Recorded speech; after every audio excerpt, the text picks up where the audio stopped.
Bismillahirrahmanirrahim. Assalamualaikum warahmatullahi wabarakatuh. Baik rekan-rekan mahasiswa semua, kita berjumpa lagi pada kesempatan kali ini untuk pertemuan yang kedua. Setelah kita sudah melakukan pertemuan pertama, kita membahas terkait rencana pembelajaran semester atau RPS. Nah, untuk pertemuan kedua ini sesuai kontrak kita di minggu lalu, kita akan membahas terkait bagaimana batasan-batasan teknologi di dalam keperawatan itu sendiri. Bagaimana teknologi informasi dalam keperawatan.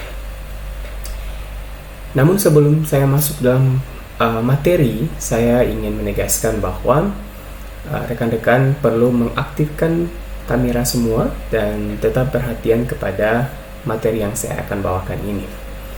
Dan tentunya harapan saya di akhir kita akan ada kuis. Jadi teman-teman harap memperhatikan materi ini dengan seksama. Oke, kita mulai. Jadi pada kesempatan kali ini kita akan membahas materi yang pertama, yakni teknologi informasi dalam keperawatan itu sendiri. Kita tahu bersama bahwa teknologi dan informasi ini sangat dibutuhkan di era globalisasi saat ini, apalagi kita sudah masuk ke dalam 5.0 atau 5.0. Di zaman inilah teknologi dan informasi harus sejalan bersama, apalagi dalam dunia keperawatan. Jadi kita keperawatan bukan berarti kita jauh dari teknologi, malah justru kita harus belajar terkait teknologi agar penerapan di lapangan teknologi-teknologi dalam bidang kesehatan perlu kita terapkan bersama-sama. Seperti itu ya. Oke. Nah, mengapa kita butuh teknologi dalam bidang kesehatan? Coba kita lihat pertama. Di sini ada zaman dulu kita menggunakan ini namanya apa dulu? Spuit ya. Jadi kita menggunakan spuit ini, menggunakan ini tidak sekali pakai tapi berulang-ulang kali kita pakai, perawat atau tenaga medis pada waktu itu.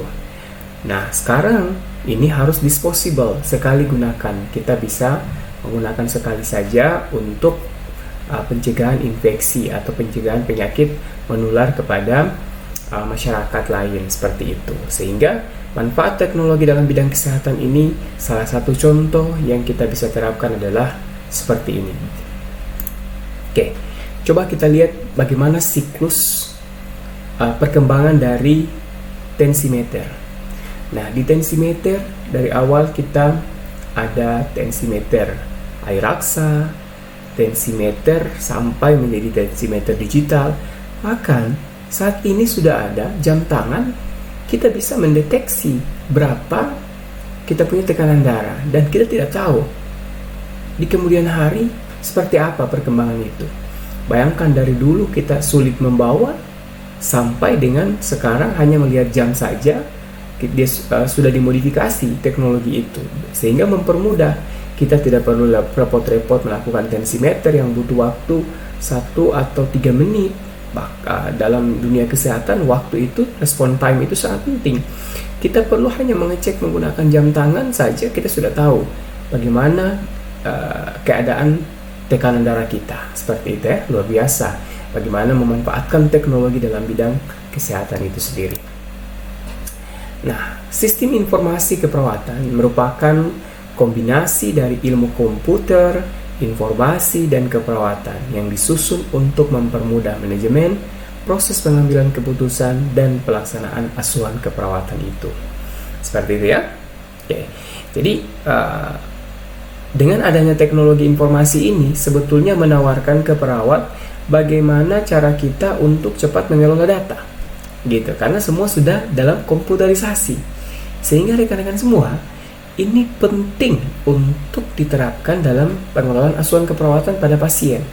Kita hanya klik data saja sudah menemukan data pasien seperti apa. Nah, bayangkan ini bisa diterapkan di rumah sakit. Artinya, respon time dan dalam membantu pasien di rumah sakit, insya Allah kita bisa lakukan bersama. Seperti itu ya.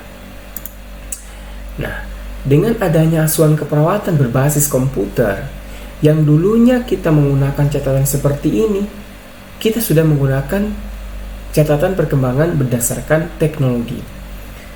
Dengan adanya transformasi ini lebih menguntungkan dari segi biaya. Kalau kita tetap memaksakan menggunakan manual tulisan seperti ini, artinya biaya juga tetap kita keluarkan, karena kita tetap membutuhkan kertas. Komputer memang benar membutuhkan pembiayaan, tapi ini jauh lebih hemat karena kita bisa gunakan terus-menerus dan lebih bermanfaat lagi karena data kita aman, artinya tersimpan secara komputer, apalagi saat ini sistem cloud, sistem penyimpanan di awan, cloud. Jadi ini lebih bermanfaat lagi buat kita mencari data pada pasien itu sendiri. Jadi tinggal klik, kita dapat pasien. Nah ini bayang kita dapat data dari pasien dan bagaimana kita melakukan intervensi yang tepat. Dokter, perawat, farmasi, dan lain sebagainya bisa menggunakan ini semua. Bayangkan kita masih mempertahankan paper seperti ini, catatan seperti ini, kita mengotak-atik, butuh waktu mencari data itu, sehingga waktu yang harusnya kita membantu untuk pasien, kita banyak habiskan di sini. Jadi ini salah satu manfaat yang luar biasa dari penggunaan teknologi dalam pemberian asuhan keperawatan pada pasien itu sendiri. Nah, teman-teman, setelah saya menyampaikan tadi terkait pelaksanaan penggunaan penerapan komputerisasi atau yang namanya teknologi informasi dalam bidang kesehatan, terkhususnya dalam bidang keperawatan, saya minta teman-teman semua untuk dapat mendiskusikan terkait ini. Jadi rekan-rekan mahasiswa silakan membagi dua kelompok positif dan kelompok negatif. Kelompok yang pertama itu mencari apa dampak positif teknologi informasi dalam keperawatan. Ya, tadi saya sudah sampaikan beberapa, namun dari teman-teman ini perlu melakukan cross check lagi seperti apa data yang ada temukan nanti. Dan yang kelompok berikutnya, kelompok 2, silakan mencari dampak negatif teknologi informasi dalam keperawatan. Tentunya teknologi ini ada dampak negatif dari itu. Makanya kita bandingkan sebenarnya apakah lebih banyak positifnya atau justru negatifnya, atau positifnya lebih banyak, negatifnya lebih sedikit. Nah, jadi kita diskusikan nanti seperti apa penerapan dalam bidang kesehatan itu sendiri. Nah, seperti itu ya. Jadi keuntungan menggunakan sistem informasi ini luar biasa. Ini saya sudah bagi dalam jenjang-jenjang. Nanti ini kita akan kita akan diskusikan berikutnya, insya Allah. Demikian dulu presentasi saya kali ini. Semoga bermanfaat dan saya harapkan teman-teman sudah bisa mengerjakan tugas-tugas ini. Terima kasih. Lebih dan kurang saya mohon maaf.